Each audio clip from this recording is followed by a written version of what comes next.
Very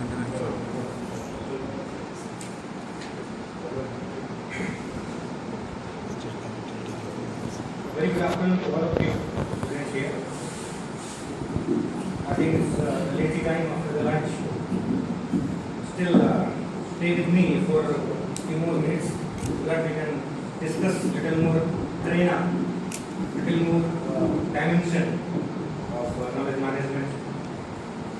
Being faculty of management department and working with some corporates, I can only speak on knowledge management only and the dimensions of management only. I'll start the discussion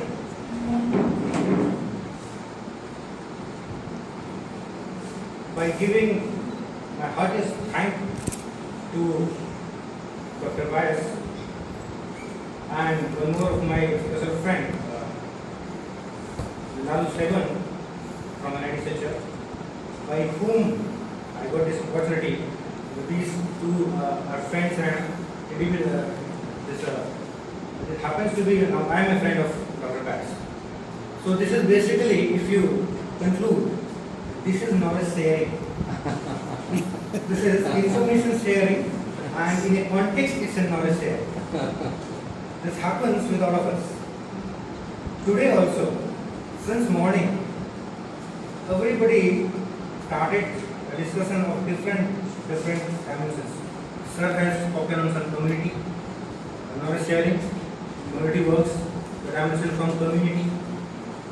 Sir has from the operations point of view, and sir from technical, information technology arena. And now here standing before you, I want to put some another light, some another dimension on the implementation. We have gone through, till now we have gone through what is knowledge management. I would rather go to byproduct of knowledge management, starting from knowing what is knowledge, and I will end up with a question of what is my theme. That will discuss later on. I'm starting my discussion. The first question, if we see this topic of knowledge management, is what is knowledge first? In my view, I go for management first. What is management? There are various definitions given in the books of management by great philosophers. I have just tried to understand management in my own way. If we elaborate management, it's man and engagement. ENG eliminated and MANG added. So if I say it's engagement of man, then I think I'm not wrong. It's my own perspective. It's the engagement of man. Now if you go by the definition given by the great philosophers, getting work done by other person is basically management. The best manner. Or making the resources allocated in such a sense that your works get done without your effort or very few effort. That is management basically. Why we use management? You are a good manager. Why? It's limited resources to have done the maximum amount. That is why we use management. That context has to be taken here also. Knowledge management.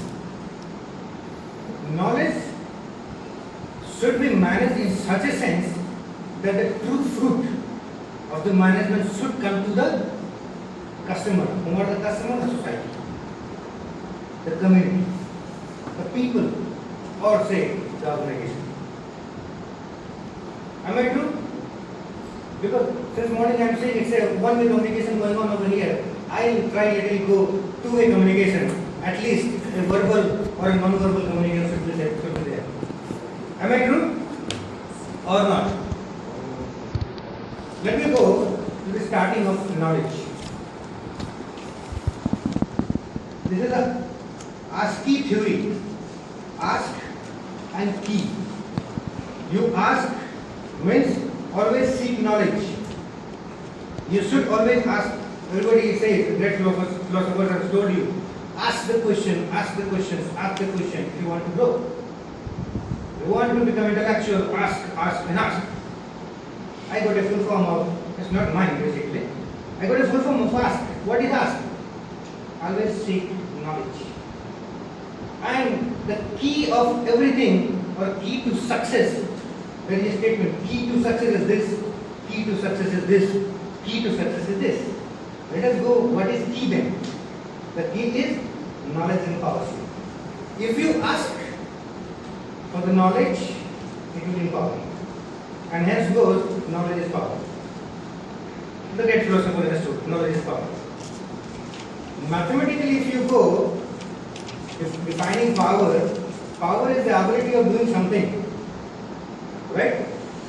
And if I use power, the ability of doing something in place of power, then knowledge becomes the ability of doing something.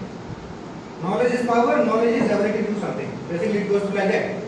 If you interchange the words mathematically, you put mathematics, right? So importantly, the theme is knowledge is having great potential. Knowledge emerges as a great power. That's why it is being discussed. That is why it is being focused. And that is why it is being elaborated and researches are going on. Too many researches are going on. I'll show you. This is a concept, data, information and knowledge. Why today we are discussing about knowledge? It came starting from data only.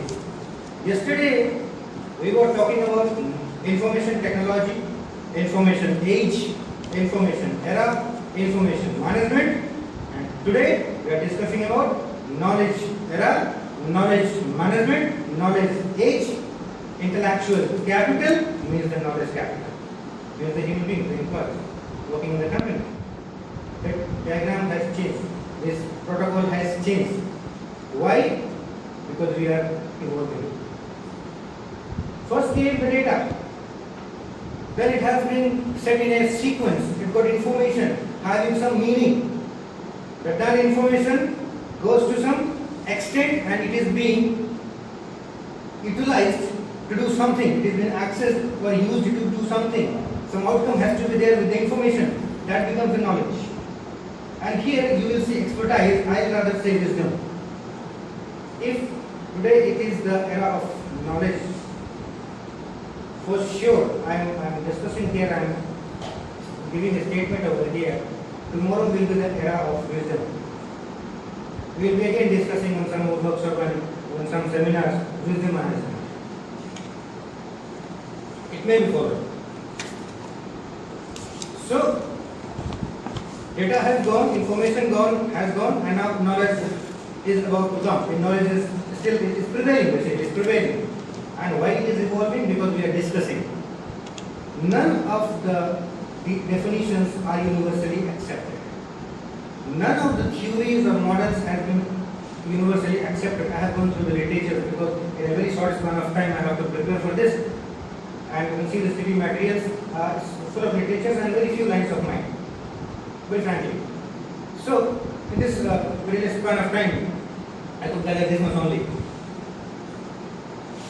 If we go by knowledge, the word knowledge, then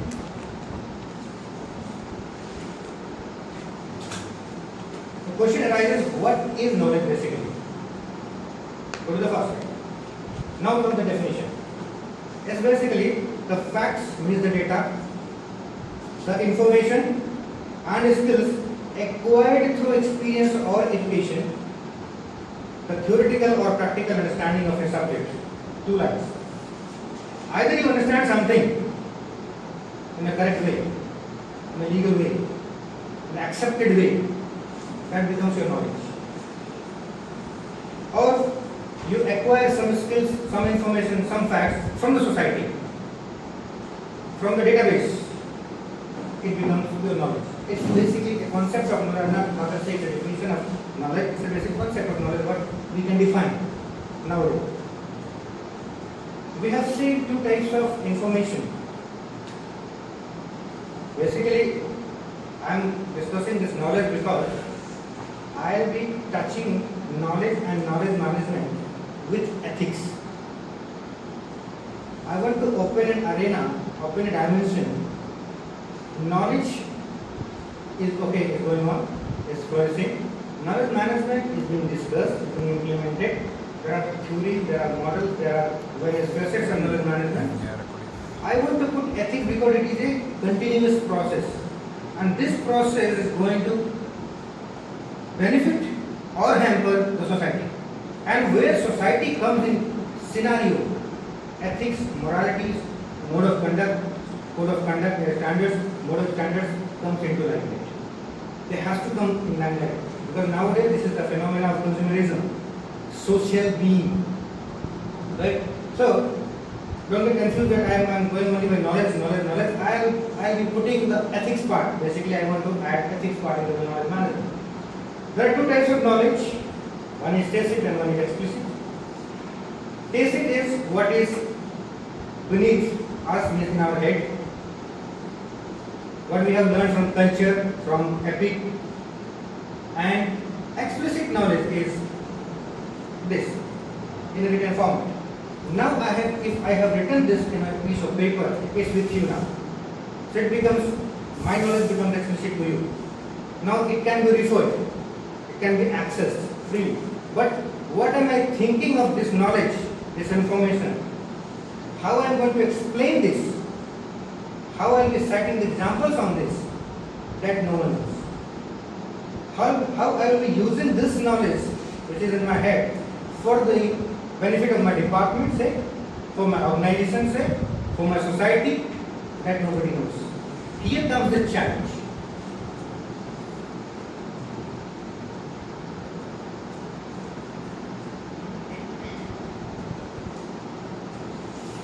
Here comes the challenge, because if you see the statistics, paper documentation, that is explicit knowledge, is 26% in any organization. Electronic documentation, the data has been electronically documented, that is 20%. Electronic knowledge base is 12%, the repositories. And if you see, the highest percentage goes to employees' brain, that is 32%. Means if an organization is running, if it is running, it is only running by minus 42%. Its efficiency is being counted on its core capabilities only minus 42%. Because that 42% is not being actually utilized. Because you have to acquire. I think we have this writer.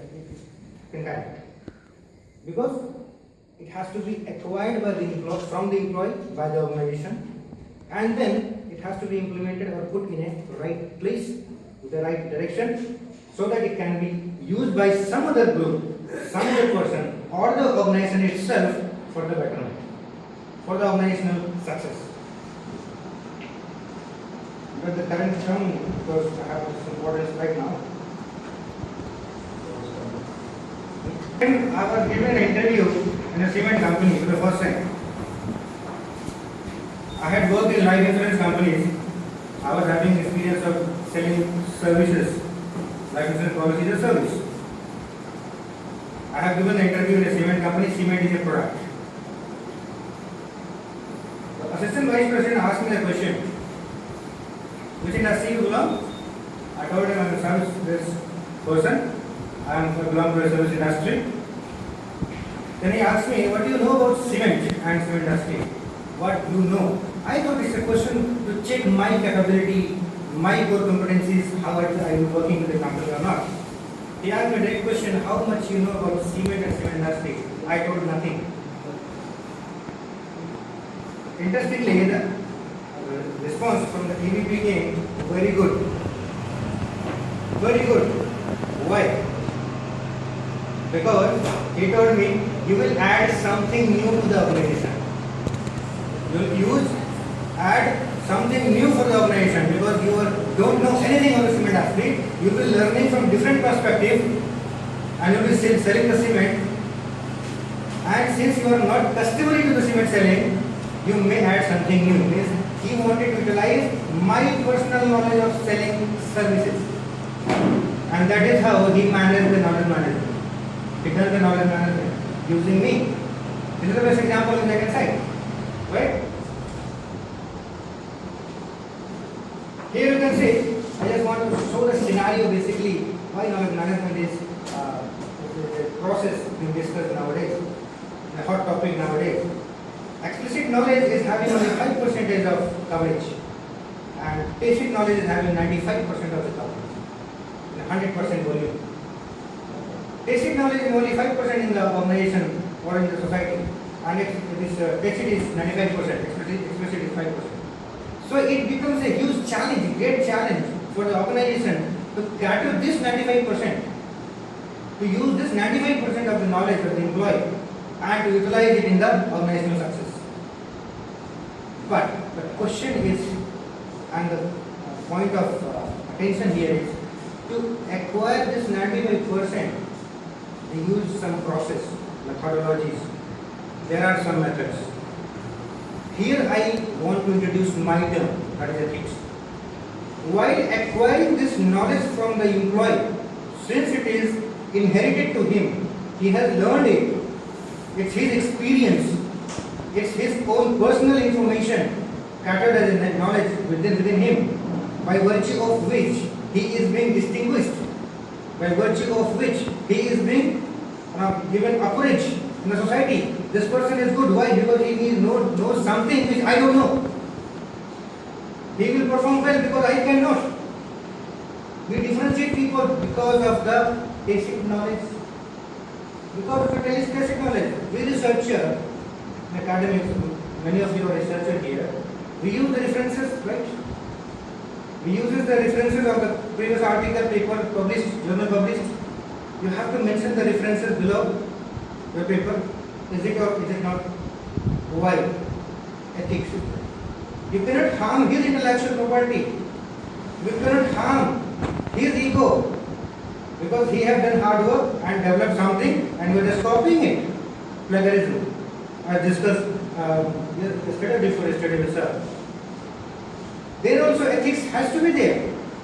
Just harming simply someone is not good. And if this is into organization, we expect this 95% of knowledge or information the person is having. There are so many processes: questionnaire, feedback, exit interview, rigorous interviews, induction process with question and answer sessions, discussions, debate. There are so many things. Employee is thinking, I will get a job if I put 100% of mine. The organization is thinking, I'll get some information which is not with us right now. They can gain something. Here, the intellectual property rights are there. I want to introduce ethics also. That's why my topic of discussion is impact of ethics, not the relation of ethics with the management. It's impact of ethics, how ethics can be impacted, or what will be the impact of ethics if it is included, inherited, injected into the knowledge management system. That is basically my point of concern. These are the features which is mentioned in the reference note. Now let us come to the definition of knowledge management from my perspective, which I have cited here. Knowledge management is the discipline of enabling individuals, teams, group of individuals, and entire organization. I am taking it from individual to the organization. Everybody from 0 to 100 and infinity. To collectively and systematically. Why collectively and systematically? Collectively it is okay, systematically, ethics and moral and standards and all the ICT tools, everything has to be there. It should be systematic, not a zigzag manner. Otherwise, the synchronous will not maintain. Systematically, create means acquire. You acquire, because you cannot create, because that is inside the brain of an employee. So you are creating by acquiring basically. Acquiring is basically creation over here. Share. Share to whom?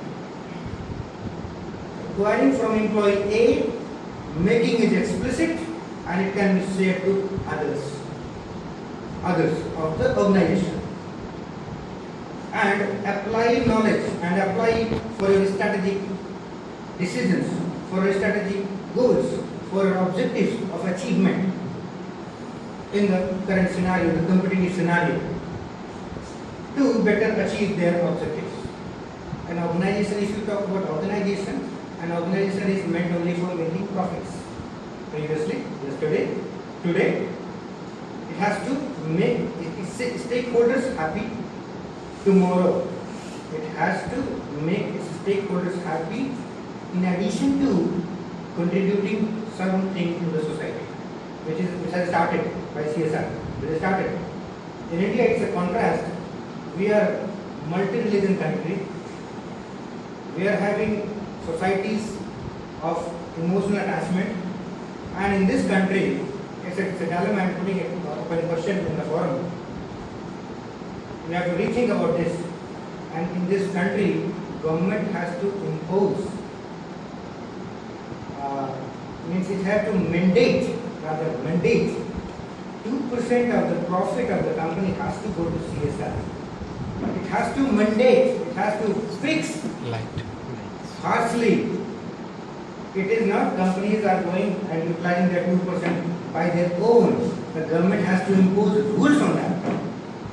This is a question. Where is ethics nowadays in the organization, in the companies, in the society?